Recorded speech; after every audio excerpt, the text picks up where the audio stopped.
তাহলে দ্বিতীয় দাগেরটা কমপ্লিট। আচ্ছা, তোরা যেটা বলছিলি যে তোদের একটা প্রশ্ন ছিল, সেই প্রশ্নটা বলতো দেখি। মেয়েদের বেটো হওয়ার কারণটা?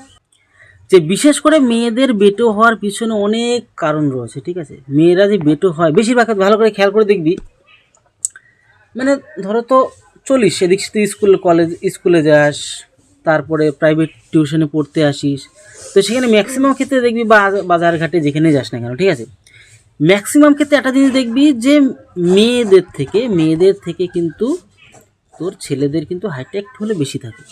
গড় যদি বলি, গড়ের ক্ষেত্রে একটু বেশি আছে। তো এই ক্ষেত্রে কারণটা কি? আমরা প্রথমত জিনগত বৈশিষ্ট্যের দিকে পরে যাব, কিন্তু ন্যাচারালি যে দোষগুলি মেয়েদের মধ্যে সব থেকে বেশি থাকে সেটা সবার প্রথমে আলোচনা করবো, ঠিক আছে। সেটা কি? সেটা হচ্ছে, ভালো করে খেয়াল করে দেখবি, যখনই মেয়েদের বয়সটা মোটামুটি ধরো ওই 10 ওভার করছে, ঠিক আছে, 10, 11, 12, 13 হচ্ছে, তখনই দেখবি বাড়ির থেকে বিশেষ করে বাধা আসে। কি বাধা আসে? এ বাবু, তোর এখানে খেলতে যাইতে হইতো না, তাই না? মানে যারা এসব ভাষা বলে, এই তোর খেলতে যেতে হবে না, ওইখানে অনেকে খেলছে, বদমাশি করবি, হাত পা ভাঙবে, এই হবে না, এখন বড় হয়েছিস, মেয়েদের খেলতে হবে না, বিভিন্ন ধরনের কথাবার্তা কিন্তু উঠে আসে বিভিন্ন জায়গার থেকে। এবার তোরা বলছিস ঠিক, প্রতিদিন শুনতে শুনতে আর ভালো লাগবে না, বেশ কে যায় খেলতে। যখনই তুই খেলাধুলো বন্ধ করে দিলি, ভালো করে বুঝি, তখন কি তুই ঘরের মধ্যে বসা পড়ে গেলি। এবার যখনই মেয়েরা বিশেষ করে ঘরের মধ্যে বসা পড়ে যায়, তখনই বুঝিস না কেন একটা জিনিস, তুই যেটাতে বেশি চর্চা করবি সেটাতে তুই পারদর্শী হবি বেশি, ঠিক আছে। তুই পড়াশোনা ভালো করছিস, কোয়েল পড়াশোনাতে ভালো কিসের জন্য? তার কারণ হচ্ছে কোয়েল বেশি বাড়িতে পড়াশোনা করে, তাই না? এবার এই জায়গাটা বুঝতে হবে যে যে বেশি ভালো পড়াশোনা করবে তার পড়াশোনাটা স্কিল ভালো হবে, যদি শরীর চর্চা করে তাহলে শরীরটা তার ভালো হবে, শক্তিশালী হবে। তাই বিশেষ করে সমাজে মেয়েরা যদি উইক থাকে তাহলে সমাজ একরকম দুর্বল হয়ে যায়, ঠিক আছে।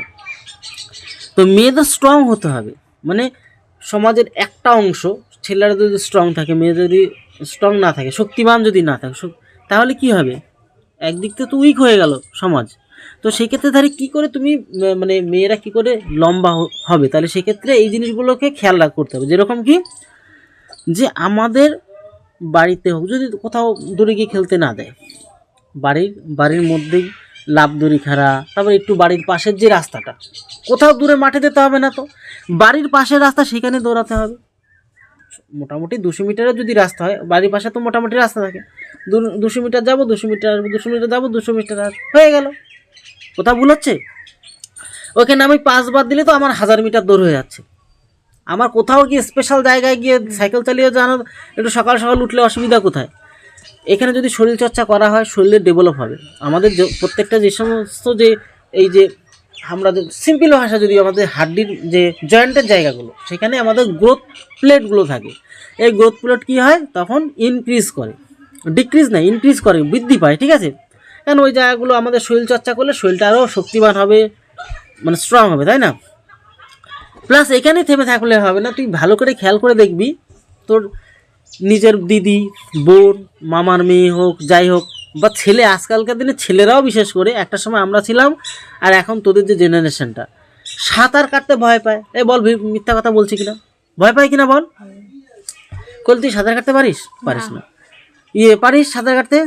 পারিস না। আচ্ছা, জলে কে স্নান করতে পারিস না বলতো? স্নান করতে পারিস জলে? স্নান করতে পারিস? অনেক মেয়েরা আছে জানিস তো, জলে দাঁড়ার ব্যালেন্স রাখতে পারে না। বুঝতে পারছিস তো কেন ব্যালেন্স রাখতে পারে না? ছোটোবেলার থেকে জলের যে নদীর জলে স্নান করা, পুকুরের জলে স্নান করা, ব্যাপারটা তো উঠেই গেছে। এখন ম্যাক্সিমাম ক্ষেত্রে তাও গ্রাম অঞ্চলে কিছু ক্ষেত্রে হয়, এখনও ছেলেমেয়েরা সাঁতার টাতার কাটতে পারে পুকুর টুকুর নদীতে গিয়ে। শহর অঞ্চলে যারা আর কি মানে ছোট ঘর, তারা তো পারেই না শিখতে। বুঝতে পারছিস? যারা সুইমিং পুলে যায় ব্যাপারটা আলাদা, ওদের খুব কম পরিমাণে এটা। তো সবার প্রথমত এই সমস্ত ছোটো ছোটো বেসিক জিনিসগুলো, তোদের একটা গল্প বলবো। মানে একটা ছেলে ইঞ্জিনিয়ার, বলেছিলাম মনে তোদের, আবার একটু বলি। ইঞ্জিনিয়ার ছেলেরা কোনো রকম সমস্যা নেই। কী সমস্যা ছিল? মাসের মাস অন্তত 8 থেকে 10 লাখ টাকা ইনকাম করতো। ছেলে হ্যান্ডসাম ছিল, মানে যেই মেয়ে দেখবে সেই মেয়ে পছন্দ করে ফেলে, এরকম ছেলে ছিল। কি বুঝতে পারছিস? টাকায় অর্থ, ইনকাম, গাড়ি বাড়ি সব ছিল। সেই ছেলে শুধুমাত্র সাঁতার জানতো না বলে সে কিন্তু আজকে আর পৃথিবীতে নেই। মৃত্যুর থেকে কঠিন সত্য তার কিছু হয় না। মৃত্যু থেকে কঠিন সত্যি কিছু হয়? মৃত্যু হয়ে গেলে সে তার ফিরে আসবে না, না? তো এই ছোটো ছোটো জিনিসগুলো আমাদের ইমপ্রুভ করতে হবে। কেন মারা গেল? একটা পুকুরে গাড়ি নিয়ে পড়ে গেছিলো, পুকুর থেকে আর উঠতে পারেনি, সামান্য একটু সাঁতার কাটতে পারলে হয়ে যেত। অনেক সবাই ছেলেটা সবাই ফোন করে জানাজানি করো, তারপরেও পুলিশরা এসেও সেই সহযোগিতা করতে পারেনি বা করেনি, অনেক কিছু হতে পারে। তো সেই কেস, মুদ্রা কথা এটাই আমি বলতে চাইছি, আত্মনির্ভর যতটা পারো আত্মনির্ভর হতে হবে, তাই না? বিশেষ করে মেয়েদের তো হতেই হবে। তো এই জায়গাটা তোমাদের বুঝতে হবে। এর পাশাপাশি আরও একটা কথা, যে শরীরচর্চার ব্যাপারটা। শরীরচর্চা মেয়েরা কিন্তু ওই 10 থেকে 12 বছরের পর থেকে আর করতেই চায় না। বল মিথ্যা কথা বলছি তোদের সামনে? বল মিথ্যা কথা বলছি? কেন করতে চায় না? ওই যে পরিবারের একটা মানে বলে যে না করতে দিতে হবে না, এই না সেই না, বিভিন্ন ধরনের একটা ব্যাপার থাকে। তো এই ক্ষেত্রে থেকে তোমাদেরও বুঝতে হবে, ঠিক আছে, কোথাও যে আমরা যাই আর না যাই, অন্তত বাড়িতে শরীরচর্চাটা করতে হবে। লাফদড়ি খেলা, একটু সামান্য দৌড়ানো, দৌড়ে ব্যায়াম ট্যায়াম করা, শরীর স্ট্রং থাকবে। যেরকম 3 বেলা খাওয়া দাওয়া করিস কিনা বল? 3 বেলা খাস না? তো 1 বেলা মিস করিস 1 বেলা? হ্যাঁ, মাঝে মধ্যে বল মিস করিস? বলতে মিস করবে না কখনো, ঠিক আছে?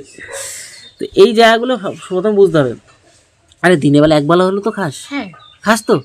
তাহলে দিনে যদি 1 বেলা যদি খাস, তাহলে একটা জিনিস মাথায় রাখতে হবে, যে খাওয়ার মতনই আমাদের কিন্তু শরীরচর্চাটা করা খুব প্রয়োজন। শরীরচর্চা এমন একটা জিনিস না, তোর কোনো মানে যে ওষুধ টষুধ কিনতে যাস না, শরীর সেই ওষুধকে নিজেই তৈরি করে ফেলে। তুই বুঝতে পারছিস? ইমিউনিটি পাওয়ার হাই করে ফেলে। তখন তোর শরীরে এত বেশি পরিমাণে ডাক্তারের কাছে যেতে হবে না, টাকা সঞ্চয় হবে, বাবা মার টাকাটা বেঁচবে, বা তুই যদি ইনকাম করিস একটা সময় তোর ইনকামটা বেঁচে যাবে। বুঝতে পারছিস তো? শরীর সুস্থ থাকবে। শরীরে কোথাও গিয়ে মানে দেখা গেলো অনেকে যে বিয়ে বাড়ি গিয়ে বলে না না না না না আমি আর খাবো না, এরকম করে না। এই নানা বেশি করতে হবে না, মোটামুটি খেতে পারবি, শরীর মানে হজম ক্ষমতা ভালো থাকবে, সব দিক দিয়ে ভালো থাকবে, ঠিক আছে? তো এই জায়গাটা আমাদেরকে কিন্তু খেয়াল রাখতে হবে। এর পাশাপাশি আমাদের বলবো, তোদের কোয়েলের বয়স কত? 16। তাহলে এই যে বয়সটা তোদের, ওই শৈলীর বয়স কত? 16। নন্দিনীর বয়স কত?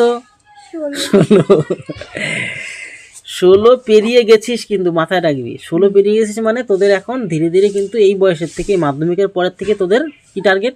চাকরির জন্য টার্গেট নিতে হবে। তাহলে মাধ্যমিকের পরের থেকে যখন চাকরির টার্গেট নিতে হবে, অনেকে জানিস ভুল করে, জানিস? আমার কাছে সত্যি বলছি তোদেরকে, মানে ম্যাক্সিমাম তোদের যদি পারি কোনোদিন রেকর্ডিং করে আমি শোনাবো এই কথাগুলি, কেননা এগুলো না শোনালে তোরা তো বুঝবি না। অনেক ছেলে মেয়েরা কী করে, মানে 28 বছর 30 বছর হয়ে যায়, ওদেরও ধর কিছু বলার থাকে না, কি করবে এখন, সিস্টেমের শিকার হয়ে যায় অনেক সময়। তো সেক্ষেত্রে দাঁড়িয়ে নন্দিনী ভালো করে বিষয়টা শোন, ঠিক আছে? টেনশন থাকছে, আসিস না তো, সে ভালো করে শোন। অনেকে কি করে যে ফোন করে, সত্যি রিয়ালি বলছি তোদেরকে, মানে ফোন করে কান্নাকাটি করে, রিয়ালি বলে স্যার আমি কী করবো বুঝে উঠতে পারছি না, বয়স তো দিন দিন বেড়ে যাচ্ছে, কোথাও আমি সেভাবে কিছু করতে পারছি না, তো চাকরির জন্য কি কখন মানে আর কি প্রস্তুতি নেব, কি করে কি করব। হ্যাঁ, তাহলে একটা চিন্তা, তোদের বয়স কত রে বাবু? বললি 16 বছর, তাই না? তোদের বয়স হচ্ছে 16 বছর বয়স। তাহলে 16 বছর থেকে তোর যদি এখন থেকে প্রস্তুতি নেওয়া শুরু করিস, এখন থেকেই নেয়, যারা নেওয়ার তারা এখন থেকেই নেওয়া শুরু করে, আর যারা নেয় না তারা অসুবিধার মধ্যেই বেশিরভাগ পড়ে যায়। বুঝতে পারছিস তো? পরে নিলেও হবে, এমন না নিলে হবে না, কিন্তু এখন হচ্ছে বেস্ট। তোরা যেটা চাকরির জন্য এখন থেকে যেভাবে তোদের প্রস্তুতি নিচ্ছিস, তোরা যেভাবে তোদের যেভাবে শেখাচ্ছি, তোরা অ্যাডভান্টেজ নিয়ে নিতে পারবি অন্যদের থেকে। কেন? তোরা একদম মূল ভিত সমস্ত কিছু শিখে যাচ্ছিস, তাই না? এইবার এই বয়স যখন শিখছিস, তোরা দেখ 2-3 বছরের মধ্যে রেডি হয়ে যাচ্ছিস। তোদের যখন 17, 18, 19, 20 বছর বয়স, তোরা পুরো ফুল রেডি। কিন্তু অনেকে দেখা গেল গ্র্যাজুয়েশন করে বা কলেজে পড়ার পরে শুরু করে, সেখান থেকে তোরা অ্যাডভান্টেজ হয়ে যাচ্ছিস। তাহলে এই ভুলটা অনেকেই করে ফেলে। তার জন্য আমি প্রত্যেককে বলবো এই বিষয়টাতে, এখন থেকে তোমাদের মতন করে সবাই যেন পড়াশোনা করে। কী বললাম? এবার চাকরির জন্য আমাদের তো অঙ্ক প্লাস রিজনিং তো শেখাই প্রচুর সংখ্যক ভাই, আমার প্রত্যেকটা প্রিয় বাঙালি ভাই বোন যারা রয়েছে, ঠিক আছে, পশ্চিমবাংলায়, শুধু পশ্চিমবাংলা না, শুনলে অবাক হয়ে যাবি, ওদিকে ত্রিপুরা, মেঘালয় যারা বাংলাভাষী রয়েছে, বাংলাদেশ থেকেও অনেকে মানে আর কি ফেসবুকে আর কি কন্ট্যাক্ট করার চেষ্টা করে, অনেকে আছে, তারা কিন্তু এই আমাদের কোর্সগুলি নেওয়ার চেষ্টা করে। কী বললাম, বোঝা গেল? কেন প্রচুর সংখ্যক ভাই বোন কিন্তু চাকরি পেয়ে গেছে, কিন্তু প্লাস তারা কিন্তু অনেকে শিডিউলে আছে। তো এই বিষয়গুলো মানে সচেতন করার জন্য আজকে স্পেশালি বিষয় নিয়ে আলোচনা করলাম। এর পাশাপাশি তোদের কিছু জিজ্ঞাসা করার আছে? কতটা হাইট লাগে চাকরির জন্য? হ্যাঁ, কতটা হাইট লাগবে চাকরির জন্য। পুলিশের ক্ষেত্রে যেরকম আমাদের পশ্চিমবঙ্গ পুলিশের ক্ষেত্রে যদি হয়, মেয়েদের কথা তো মেয়েদের কথাই আলোচনা হয়েছে, তোরা মেয়ে রয়েছিস। ছেলেদের একটু বলে দিচ্ছি, দেখ ব্যাপারটা হচ্ছে কি বলতো, মেয়েদের পুলিশের জন্য 160 সেন্টিমিটার হাইট লাগে, বুঝতে পারছিস? তোর হাইটটা হয়ে যাবে মনে হচ্ছে, কি বললাম বুঝতে পারলি? তুই লম্বা আছিস, কিন্তু এই মুহূর্তে তোদের যে এখন তো অল্প বছর বয়স, তো সেক্ষেত্রে তোদের কিন্তু এখন যদি দৌড়াস তোদের গ্রোথ কিন্তু আরও বাড়বে। এই বয়সটা কিন্তু হারালে চলবে না। এই 15-16 বছর থেকে 20 বছরের মধ্যে আর কি, 15 থেকে 20 বছরের মধ্যে ছেলেমেয়েরা লম্বা হয়, বুঝলি? যখন দৌড়াদৌড়ি করলে, শরীরচর্চা করলে গ্রোথ হয়, লম্বা হয়, শক্তিশালী হয়, প্লাস লম্বা হয়। আর এই বয়সটা যারা ভাববে একটু তুলু চলবে, না না আমি ঘরেই থাকবো, তাহলে কিন্তু কেস খাবে। ওই দেখবি অনেক মেয়েরা বেশি পছন্দ করে কি জানিস তো, মানে সাজাগুজো করতে বেশি পছন্দ করে। আমি মনে করি সাজাগুজোর থেকে তুই যদি শরীরচর্চাটা এই মুহূর্তে করিস, পরে সাজতে পারবি। একটা সময় সাকসেস পাওয়ার পরে সাজা, ঠিক আছে করিস, ইটস ওকে, কোনো একটা অনুষ্ঠানে করতে হয়, ঠিক আছে, এটা বুঝে নেওয়া যায়। কিন্তু আমি মনে করি তার থেকে বেশি গুরুত্ব দিতে হবে তোদেরকে কিন্তু শরীরচর্চার উপরে। বল ভুল বললাম কোথাও? বল ভুল বলেছে কিনা, তাই এই জায়গাটা বুঝতে হবে, ঠিক আছে? হ্যাঁ, মেয়েদের কত হাইটে লাগবে 160 সেন্টিমিটার, আর ছেলেদের 160 আমাদের পশ্চিমবঙ্গে পুলিশের ক্ষেত্রে লাগে, বুঝলি তো? এর পাশাপাশি তুই সেন্ট্রাল লেভেলে যদি যাস, মানে এসএসসি জিডি ইটিডি যদি যাস, সেক্ষেত্রে তোর হচ্ছে কি 157, মানে 8 to 3 সেন্টিমিটার কম হলে হয়ে যায়, বুঝতে পারছিস তো? তোর হাইটে আরামসে হয়ে যাবে। তাই এই জিনিসটা তোমাদের মধ্যে বুঝতে হবে। এখন তোমাদের যাদের হাইট কম আছে, মেয়েদের ক্ষেত্রে হাইটটা কম থাকে, এর জন্য মেয়েদের হাইট কমে যায়। তার জন্য মেয়েদের হাইটটা কী করে বাড়াতে হবে? কী করতে, একটাই রাস্তা, কী করতে হবে? শরীর চর্চা করতে হবে, তাই না?